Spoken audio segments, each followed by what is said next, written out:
आज मैं कश्मीर की गल नहीं करांगी, आज मैं सिर्फ जम्मू की गल करांगी। मैं उस जम्मू की गल करांगी जिथों मेरा बचपन गुजरा है। बड़ा सोहना जम्मू। इस जम्मू में मैंने जिंदगी के बहुत ही खूबसूरत दिन गुजारे हैं, चाहे वो स्कूल की बात हो, चाहे वो कॉलेज की बात हो। और कहां गुजारे हैं? अपने घर में नहीं, हंसराज डोगरा साहब के घर में, केडी सेठी साहब के घर में। और तब जाके मुझे मौका मिला ये देखने का कि डोगरा होता क्या है, डोगरा कल्चर क्या है। कभी भी उन्होंने मुझे ये महसूस नहीं होने दिया कि मैं मुसलमान हूं, ये हिंदू है। ये है जम्मू। मुझे याद है जब मैं कॉलेज में पढ़ती थी तो आपको मालूम है कॉलेज में लोग जाते हैं अलग अलग जगह, जियारत में भी जाते हैं, गुरुद्वारे में भी जाते हैं, मंदिर में भी जाते हैं। तो मैं अक्सर माता वैष्णो देवी के यहाँ जाती थी और उस दिनों बहुत ज्यादा पैदल चलना पड़ता था, पैदल। आज तो बहुत सुविधा है। और जब मैं वापस आती थी वहां से, मैं इतना थक गई होती थी। जो सेठी साहब की मिसेज होती थी, उनकी पत्नी थी, तो वो गर्म पानी में नमक डाल के मेरे पाँव धोती थी, जैसे एक माँ होती है। ये है जम्मू, ये है जम्मू का डोगरा कल्चर। इसमें मैं पली बड़ी हूँ। और आज मुझे अफसोस होता है कि जम्मू के लोगों को इन्होंने कहां पहुंचाया हुआ है। जम्मू में कितनी तकलीफ है लोगों को, मगर बात नहीं करते। कहते हैं अगर बात करेंगे, बोलेंगे, देखो ताना देंगे, तुम्ही ने तो बीजेपी को साथ दिया, तुम्ही ने तो बीजेपी को लखनपुर से यहां लाया। जम्मू के लोगों का दम घुटता है। बोले तो किसको बोले, क्योंकि ताना दिया जाता है जम्मू के लोगों को कि आपने बीजेपी को लाया। और ये सही है। अगर जम्मू के लोगों ने बीजेपी को वोट नहीं दिया होता 2014 में, तो मुफ्ती साहब जम्मू की खातिर फिर बीजेपी के साथ शायद हाथ नहीं मिलाते।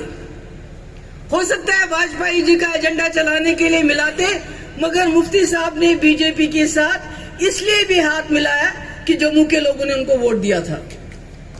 और आज जम्मू की क्या हालात है?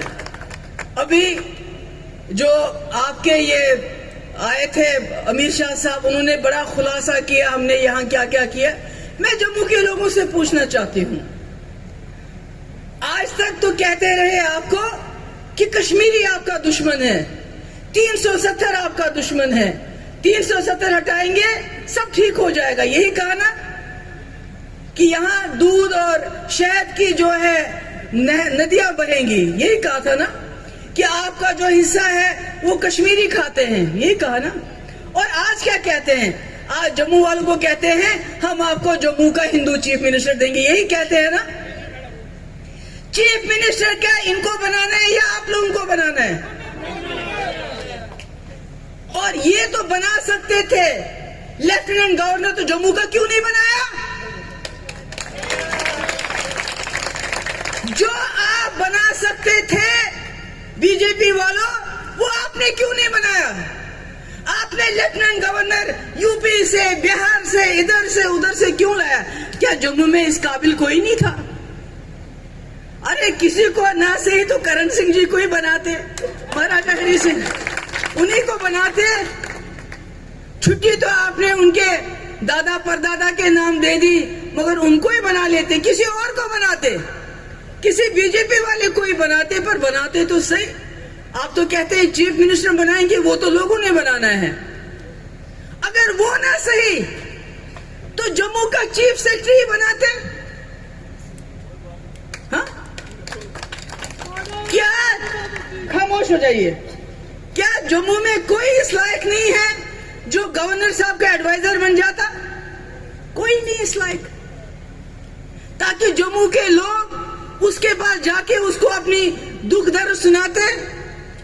चेयरमैन जेके बैंक दुहाई देते रहे कश्मीरियों ने खाया, कश्मीरियों ने खाया। तो कम से कम चेयरमैन जेके बैंक ही बनाते, जो जम्मू के इस वक्त जो यहाँ की इंडस्ट्री ताला लगी पड़ी है, कम से कम वो उसके पास अपना दुखड़ा तो रोते। क्या दिया जम्मू को, बताइए मुझे। जब देने की बारी आती है तो हिंदू मुस्लिम, हिंदू मुस्लिम, हिंदू मुस्लिम। जम्मू का ट्रांसपोर्टर जो है वो इस वक्त बहुत दुखी है। मेरे पास भी आए मिलने के लिए, और आज उनका दुख ज्यादा हो गया है। क्यों? कश्मीर को सजा देते देते कश्मीर का फ्रूट हमारी मुल्क की मंडियों में ना पहुंचे, उसको 8-8 दिन टनल के उस पार रोका जाता है। ये भूल जाते हैं जम्मू कश्मीर का रिश्ता ऐसे है। अगर जम्मू का कश्मीर का सेब है तो ट्रांसपोर्टर जम्मू का है। आप जब कश्मीर के सेब को रोकते हो तो आप उस ट्रांसपोर्टर का भी नुकसान करते हो, जिसने लाखों रुपया कर्ज लिया है, लोन लिया है, उसको भी नुकसान करते हो आप। मगर इनके लिए वो ऐसी कोई चीज नहीं है। बेरोजगारी सबसे ज्यादा जम्मू कश्मीर में, आपको पता होगा 32%, और जितनी भी नौकरियां इन्होंने आज तक दी उसके लिस्ट कैंसिल किए। क्यों? ये तो आते हैं, ये तो बहुत बातें करते हैं जी, यहाँ परिवारवाद था, करप्शन था। आज ये करप्शन कौन करता है? आज अगर सब इंस्पेक्टर की रिक्रूटमेंट हुई, FAA की रिक्रूटमेंट हुई, जूनियर इंजीनियर जल शक्ति बोर्ड की रिक्रूटमेंट हुई, उसको कैंसिल क्यों करना पड़ा? उसमें चोरी क्यों, उसमें धांधली क्यों? और उन धांधलियों में कौन शामिल है उसका नाम हमें बताओ। गवर्नर साहब उसका नाम बताओ। नहीं बता सकते, क्योंकि बताएंगे तो बहुत मुश्किल हो जाएगी, बड़ी मुश्किल हो जाएगी। ये जो करप्शन की बात करते हैं, मुझे बताइए, बीजेपी कहती है हम दुनिया में सबसे बड़ी पार्टी है, होंगी, मगर बीजेपी दुनिया की सबसे अमीर तरीन पार्टी है, जिनके पास सबसे ज्यादा पैसा है वो बीजेपी है। वो कहां से आया? क्या आप कभी सोचते हैं कि वो पैसा कहां से आया? ये 8 साल में इनके पास इतने ज्यादा पैसा कहां से आया? वो पैसा आया कि किसान का लोन ये माफ नहीं करते हैं, 1 लाख, 2 लाख, 3 लाख। मगर जो बड़े बड़े इनके दोस्त हैं, अडानी हो, अंबानी हो, दूसरा नहीं हो, तीसरा नहीं हो, उनके लाखों करोड़ लोन माफ करके उसमें हिस्सा मिलता है इनको। आपको समझना चाहिए इस बात को। तभी एक एक दफ्तर इनका 100-100 करोड़ की बिल्डिंग बनता है। वो कहां से आया? ये जो 2014 से पहले 100 रुपए का गमछा बांधते थे गले में, आज 80,000 का गमछा डालते हैं। कहां से आया वो? बताइए मुझे, कहां से आया? जो ऐनक पहनते थे 5,000 की, आज 1.5 लाख की ऐनक पहनते हैं। बताइए कहां से आता है ये? तो ये जो अपने आप को बड़े वो समझते हैं कि हम ईमानदार हैं, सबसे अगर कोई करप्ट जमात है तो वो बीजेपी है, जिन्होंने लोगों की जेबें काट काट के अपनी जेबें भरी। अपना जो एक MLA की बोली 50 करोड़ रुपया। जब इनको सरकारें गिरानी होती है, जब ED फेल हो जाती है, CBI फेल हो जाती है, NIA फेल हो जाती है, करप्शन ब्यूरो फेल हो जाता है, तो फिर पैसा काम करता है। 50 करोड़ रुपया दो, MLA खरीदो और सरकारें गिराओ। ये बात करते हैं ना जमहूरियत। किस जमहूरियत की बात करते हो आप? कौन सी जमहूरियत आपने लाई? आपने जमहूरियत का बेड़ा गर्क कर दिया। लोग चुनते एक सरकार को, आप पैसा लेके ED के जरिए उस सरकार को गिराते हो और अपनी सरकार बनाते हो। आप कहते हैं पंचायत राज। अरे पंचायत राज यहाँ जवाहरलाल नेहरू ने लाया था, जिसको आप गली गली बदनाम करते हो। क्यों? क्योंकि वो राहुल गांधी का ग्रेट ग्रैंडफादर था। जवाहरलाल नेहरू कौन था? मैं काफी देर से जब ये उनकी मुखालफत करते रहे, हम सिर्फ उनको चाचा नेहरू तक जानते थे। मैंने उनके बारे में पढ़ना शुरू किया और पता चला रईस आदमी के बेटे, मोतीलाल नेहरू के बेटे। मगर क्या किया उन्होंने? जब वो विलायत से आए, आजादी के लिए 10-12 साल वो जेल में रहे, गांधी जी के हाथ में हाथ मिलाते हुए आजादी की लड़ाई लड़ी सरदार पटेल के साथ। और जितने भी लीडर थे, अगर भगत सिंह हमारे फांसी पे चढ़ गए तो जवाहरलाल नेहरू जेल चले गए। और उसके बाद जब आजादी मिली, अंग्रेजों ने मुसलमान और हिंदू के 2 टुकड़े कर दिए थे। जमीन के भी और इंसानों के भी। ऐसे में किसी का वजीर आजम, प्रधानमंत्री बनना आसान नहीं था। हर तरफ खून था। ये वही जवाहरलाल नेहरू थे, वही इंदिरा जी के बाप और राहुल गांधी के ग्रेट ग्रैंडफादर, जिसको आप शहजादा बुलाते हो। आज वो शहजादा इस मुल्क की धूल में घूम रहा है, इस मुल्क को बचाने के लिए। और जवाहरलाल नेहरू ने जब इस देश को संभाला, खून खराबा, जैसे आज इन्होंने पूरे मुल्क में हिंदू मुसलमान के बीच में झगड़ा किया है, ऐसा ही झगड़ा था। और ये तब किसके साथ थे? ये अंग्रेज के साथ थे। मगर उसने इस देश को संभाला। उस वक्त 80% लोग अनपढ़ थे, आज 80% लोग पढ़े लिखे हैं। ये उसी जवाहरलाल नेहरू की देन है, जिसने IIT बनाए, एम्स बनाया, फैक्ट्रीज डाल दी, बाकी काम किए कि इस मुल्क को जोड़े रखा। सबसे बड़ी चीज जिसके ये दुश्मन है वो है गंगा जमुना भाईचारा, सेक्युलरिज्म, डेमोक्रेसी, जिसमें दलित को भी वही वोट है, ब्राह्मण को भी वही वोट है, हिंदू को भी वही वोट है, मुसलमान को भी वही वोट है, सिख को भी वही वोट है। उससे डरते हैं ये चाहते हैं ब्राह्मण के पास कुछ रहे, बाकी किसी के पास कुछ ना रहे। तो आप लोगों को समझना पड़ेगा कि इन्होंने क्या किया 8 साल में। एक तो यही किया, 8-10 लाख के सूट पहन लिए, 1.5 लाख के ग्लासेस पहन लिए, 80,000 का गमछा लगाया लोगों ने। और सबसे बड़ी चीज जो कि इन्होंने गैस सिलेंडर दिया लोगों को। मगर कांग्रेस के वक्त में जब दिया 500 रुपया थी गैस सिलेंडर की कीमत, आज 1000 रुपए है। उन्होंने वो गैस सिलेंडर चूल्हे में डाल के उनको जलाना शुरू कर दिया। ये इनकी सबसे बड़ी चीज है। दूसरी चीज, हम मुफ्त राशन देते। क्यों देते हो? अरे जिन लोगों को मनमोहन सिंह ने गरीबी से ऊपर उठाया था, आप उनको फिर नीचे ले गए। 80 करोड़ लोगों को मुफ्त राशन इसलिए कि उनके पास 2 वक्त का खाना नहीं है। ऐसी हालत कर दी आपने इस देश की, ऐसी बर्बादी कर दी इस देश की। अभी देखिए आरसपोरा कनाल, उसका हाल देखिए, अभी हमने देखा उसका हाल क्या है। कोई पूछता नहीं है। किसान से लेते हैं अनाज सस्ते दाम और उसके बाद उसको बांटते हैं गरीबों का मुंह बंद करने के लिए, क्योंकि ताकि गरीब नौकरी ना मांगे, गरीब कुछ और ना मांगे। और यहां आके हर सवाल का जवाब क्या होता है? परिवारवाद। अरे मैं बताऊं, मेरे पास, मैं आज देख रही थी, मगर मैं कितनों के नाम बताऊं आपको।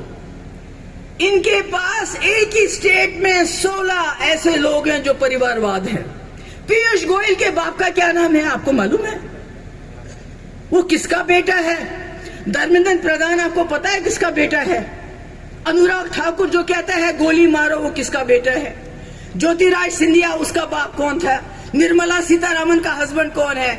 अगर मैं नाम पढ़ने लगूं तो जितने सारी पार्टियां, Congress, PDP, NC, Samajwadi, RJD मिलके जितने लोग उसमें होंगे, उससे 10 गुना बीजेपी में है, मगर उसका नाम नहीं लेते हैं।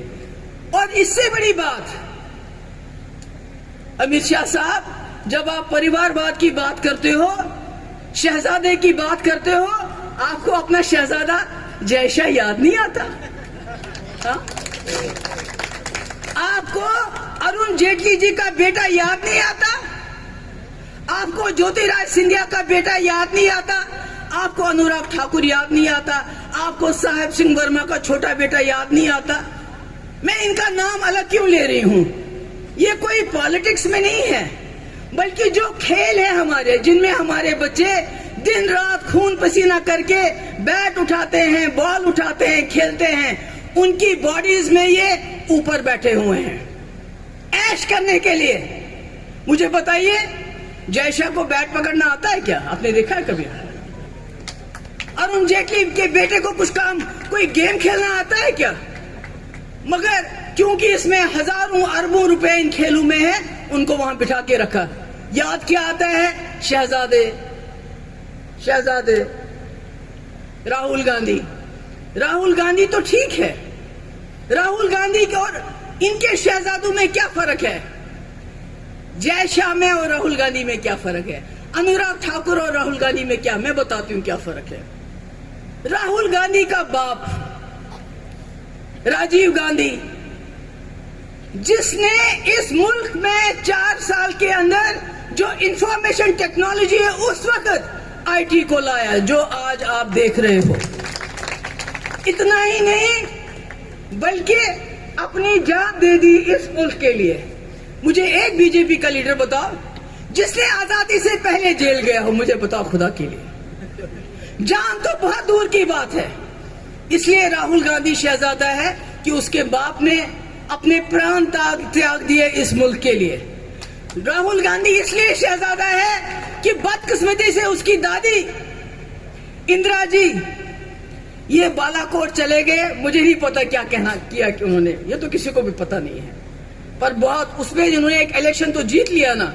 2019 का इलेक्शन तो बालाकोट पे जीता, नौकरियां देके नहीं जीता। 2 करोड़ नौकरियां नहीं दी, 15 लाख रुपया नहीं दिया, बल्कि बालाकोट। मगर ये भूल गए, ये वही इंदिरा जी थी, दुर्गा जी का रूप जिसको कहते थे, जिसने हमसाए मुल्क में जब बांग्लादेश पाकिस्तान और पाकिस्तान में झगड़ा चल रहा था तो बांग्लादेश को अलग कर दिया, तो इंदिरा गांधी थी। मगर उसने बांग्लादेश के नाम पे लोगों से वोट नहीं मांगे। उसने उन जवानों का खून नहीं बेचा जिन्होंने बांग्लादेश को बनाने में कुर्बानी दी। और फिर वही इंदिरा जी अपनी प्राण अपनी जान उसने दे दी इस मुल्क के खातिर। इसीलिए राहुल गांधी से चिढ़ते हैं। आज वही राहुल गांधी निकला है, गांव गांव गली गली कूचे कूचे, जो उसके पुरखों की, गांधी जी की, अंबेडकर साहब की, सरदार पटेल साहब की, जो उन्होंने जो बनाया था इस मुल्क को, विरासत, उसको बचाने के लिए धूप हो बारिश हो चल रहा है, दीवानों की तरह चल रहा है। इलेक्शन के लिए वोट नहीं मांग रहा।